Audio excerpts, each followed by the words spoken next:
আমি এখন চা চাপালাম, রাত 10টা পার হয়ে গেছে। তো এত রাতে চায়ের কারণটা কি বলতো, এর আগের দিন এক বন্ধু আমাকে বলেছিল তোমার এত দেরি হলো কেন। আমার এত রাত হওয়ার কারণটা হলো কর্তাবাবু অফিস থেকে যেদিন দেরি করে সেদিন এরকমই হয়। এখন রাত 10টা বাজে, এখন চা করছি, তাকে চা দিব, তারপরে রান্না চাপাবো। দেখো চাল ডাল ধুয়ে রেখেছি, চাল মুগ ডাল মিশিয়ে দিয়েছি অল্প করে, আর অল্প সবজি মিশিয়ে দিব, দিয়ে খিচুড়ি করবো অল্প। বেশি হলে মুশকিল, অল্প করার চেষ্টা করছি, কারণ কাউকে মঙ্গলবার নিরামিষ আছে, আজকেরটা কাউকে খাওয়া হবে না। কখন রান্না করবো কি জানি, রেডিতে করলাম।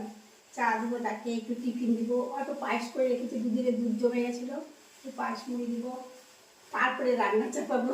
রান্নার জন্য বললাম সব সবজি দিয়ে চাল ডাল দিয়ে একসঙ্গে করে দিব, করে দিয়ে একটু পাঁপড় ভেজে দিলেই হয়ে যাবে। ও যেটা বলছিলাম, যে বন্ধু জিজ্ঞেস বলেছিল এত দেরি কেন, আমার দেরি হয়, কত অফিসটা অনেক দূরে সল্ট লেকে, আর আমরা থাকি চন্দননগরে, মানে ঠিকঠাক গাড়ি টাড়ি সব মেট্রো ফেট্রো পেয়ে গেলে তাও 2 ঘন্টার বেশি লাগে।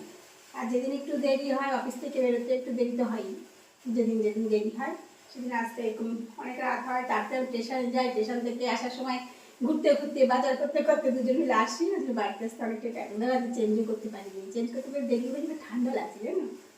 তো রাখি, এই হলো আজকে রাতের গল্প। ও আর একটা কথা বলতে যাচ্ছিলাম, যে এর আগের দিন আমি স্ট্যান্ডে একটু ভিডিও করেছিলাম, এক বন্ধু বলেছে জায়গাটা কোথায়, ওটা হলো চন্দ্রনগর গঙ্গার পাড়ে ভিডিওগুলো করেছিলাম। সে আমার এই ভিডিওটা দেখবে কিনা, তাহলে শুনতে পাবে, জানতে পাবে, তাহলে হঠাৎ করে এক একটা কমেন্ট করে, সবসময় ভিডিও দেখে না। রাখি।